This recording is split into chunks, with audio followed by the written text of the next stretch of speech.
সালমান আল ফারিসি রাদিয়াল্লাহু আনহু উনি আরব মানুষ ছিলেন না, নন আরব ছিলেন, পার্সিয়ান, ফার্সিতে কথা বলতেন, মানে ইরান থেকে এসেছিলেন। উনি প্রথমে অগ্নি উপাসক ছিলেন। কি ছিলেন? অর্থাৎ ওই যে জরাথুষ্ট যারা আগুন দেখলে এরা পূজা করে, আগুনের পূজা যারা করে, জরাস্ট্রেনিয়ান, এই ধর্মে বিশ্বাসী ছিলেন। আগুনের পূজা করতেন ইরানে। তিনিও আগুনের পূজা করে, তার বাবাও আগুনের পূজা করে। তো একদিন বাবা একটা কাজে পাঠিয়েছে, ওই কাজ করতে যেয়ে সে খ্রিস্টানদের গির্জা ক্রস করতেছিল। ছোট মানুষ গির্জা ক্রস করতে যেয়ে দেখে খ্রিস্টানরা কেমন যেন আলাদা ইবাদত করে, নামাজ পড়ে। এটা দেখে খুব ভালো লাগছে, তার খুব ভালো লাগছে। বাড়িতে এসে বাবারে বলে, বাবা আমি দেখলাম যে খ্রিস্টানরা তাদের চার্চে গির্জায় নামাজ পড়ে, এটা তো অনেক সুন্দর, আমরা যে আগুনের সামনে যা করি এটার চেয়ে ওইটা সুন্দর। বাবা বলে, খাইছে, ছেলে তো আমার শেষ হয়ে যাবে। তো বলতেছে, না না বাবা, আমরা যে আগুনের উপাসনা করি এটাই ভালো। উনি বলেন, না, আমি অনেক চিন্তা করেছি, ওরা যেভাবে গডের কাছে চায় ওইটা শ্রেষ্ঠ। বাবার সাথে ছেলের, সালমানের অনেক তর্ক বিতর্ক। পরে বাবা ভাবলেন, যদি ওকে না আটকাই তাইলে প্রভাবিত হয়ে সে খ্রিস্টান হয়ে যেতে পারে। তো ঝগড়া তর্ক বিতর্ক শেষে তার পিতা তাকে শেকলবন্দি করলো। কি করলো? পায়ে শেকল লাগায় রাখছে। কিন্তু ছেলে তো মনে মনে খ্রিস্ট ধর্মের প্রতি আকৃষ্ট হয়ে গেছে। তো ওই খ্রিস্টানরা তার সাথে লুকিয়ে যোগাযোগ করত। সালমান ওই খ্রিস্টানদেরকে বলল যে, তোমাদের খ্রিস্টান ধর্মের উৎপত্তি কোথায়? বলে, সিরিয়াতে। বলতেছে, এখান থেকে কোনো কাফেলা সিরিয়া যাবে নাকি? বলতেছে, হ্যাঁ, মিশনারি ওয়ার্কে একটা কাফেলা আসতে যাবে। বলতেছে, যেদিন যাবে আমাকে বলবো। তো যেদিন যাবে তাকে এসে বলা হয়েছে তার বাবা নাই, সে শিকল ভেঙে, শিকল সহ কাফেলার সাথে যে জড়িত হয়েছে। দেখেন বিশ্বাস, আদর্শ মানুষকে কিভাবে উজ্জীবিত করে। উনি চলে গেলেন সিরিয়াতে। সিরিয়াতে যে এক পাদ্রির হাতে বায়াত হলেন, কিন্তু এই পাদ্রিটা ছিল ভণ্ড। সে খ্রিস্টানদের দান সৎকা নিয়ে গরিবদের না দিয়ে নিজেই খেয়ে ফেলতো। বেচারা পড়লো বিপদে, যে হায় রে, এত সুন্দর ধর্ম রে কারাপ্টেড করতেছে সে। পরে এই পাদ্রি যখন মারা গেল, সালমান সে আরেক পাদ্রির কাছে গেল। আরেক পাদ্রির কাছে গেল। ওই পাদ্রি আবার অনেক ভালো, খুবই ইবাদত করে। তো ওই পাদ্রি কিছুদিন থাকার পরে ওই পাদ্রিও মারা গেল। ওই মারা যাওয়ার আগে সে জিজ্ঞেস করতেছিল যে, পাদ্রি, এই বর্তমান পৃথিবীতে সবচেয়ে ভালো খ্রিস্টান পাদ্রি কে? বলতেছে, আর কেউ নাই। যদি ভালো খ্রিস্টান পাদ্রি তোমাকে পেতে হয়, জানতে হয়, তোমাকে ইরাকের মোসেল শহরে যেতে হবে। এবার মোসেলে যে সে আরেক খ্রিস্টান পাদ্রির কাছে থাকলো। কিছুদিন পরে ওই পাদ্রিও মারা গেল। তো মৃত্যুর আগে তাকে জিজ্ঞেস করছিল যে, পাদ্রি আপনি বলেন তো, আপনার পরে শ্রেষ্ঠ পাদ্রি কে আছে পৃথিবীতে? সে বলতেছে, আমার পরে শ্রেষ্ঠ কোনো পাদ্রি আর পৃথিবীতে নাই। খ্রিস্টান ধর্ম শেষ হয়ে গিয়েছে, নাই। তবে জেনে রেখো, শেষ জামানার নবী আসার সময় ঘনিয়ে এসছে। তিনি যে এলাকায় আসবে, এলাকাটা চারদিকে পাহাড় বেষ্টিত থাকবে, চারদিকে থাকবে পাহাড়, খেজুরের বাগান, মরুদ্যান।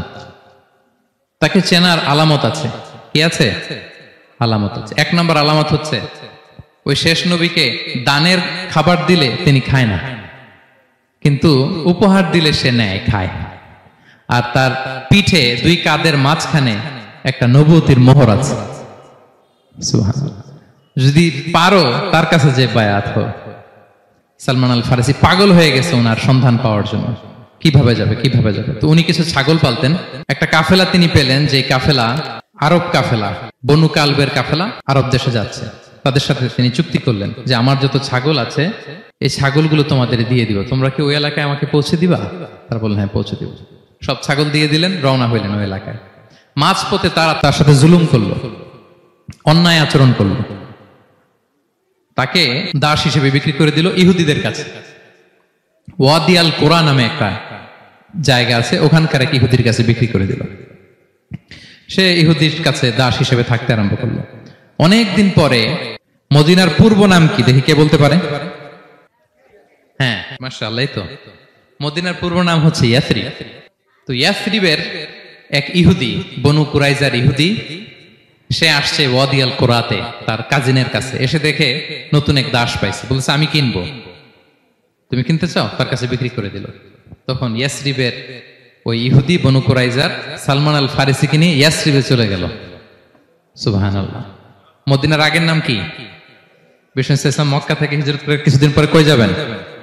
সত্যের অনুসন্ধানে যদি আপনি হন, সত্য আপনি পাবেনই, সত্যের কাছে আপনি পৌঁছাবেন, এতে কোনো সন্দেহ নাই। দেখেন বিষ্ণু ইসলাম ওই এলাকায় আসবেন, আসার আগে আল্লাহ তাআলা সালমানকে নিয়ে ওখানে পৌঁছায় দিয়েছে।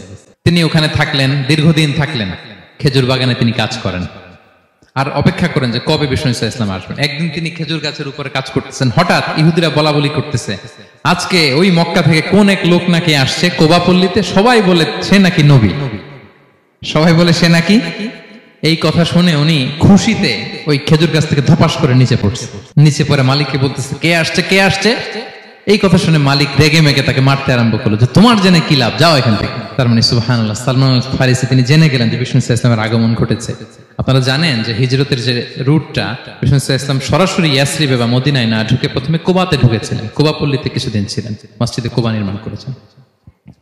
তো তিনি তো সত্যের সন্ধানী হয়ে পাগল, আল্লাহর কাছে সবসময় দোয়া করতেন, আল্লাহ সেই আখির জামানার নবীর সন্ধান যেন আমি পাই।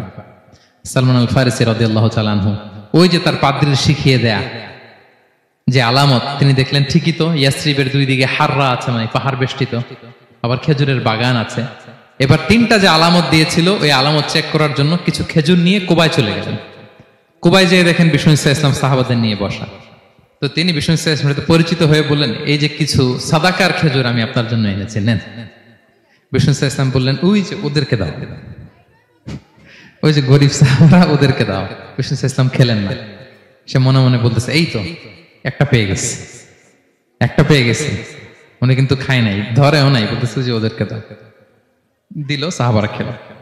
এরপর বিষ্ণু ইসলাম কুবা থেকে মদিনায় চলে গেলেন, তখনও মদিনার নাম হয়নি, ইয়াসরিবে গেলেন। এবার কিছুদিন পরে আরো কিছু খেজুর নিয়ে সালমান রাদিয়াল্লাহু তাআলা আনহু বিষ্ণু ইসলামের কাছে গেলেন। এবার যে বললেন কিছু খেজুর আমি উপহার হিসেবে আপনার জন্য এনেছি, আপনি কি গ্রহণ করবেন? বিষ্ণু ইসলাম বললেন অবশ্যই গ্রহণ করব। বলেই তিনি একটা নিয়ে খেতে শুরু করলেন,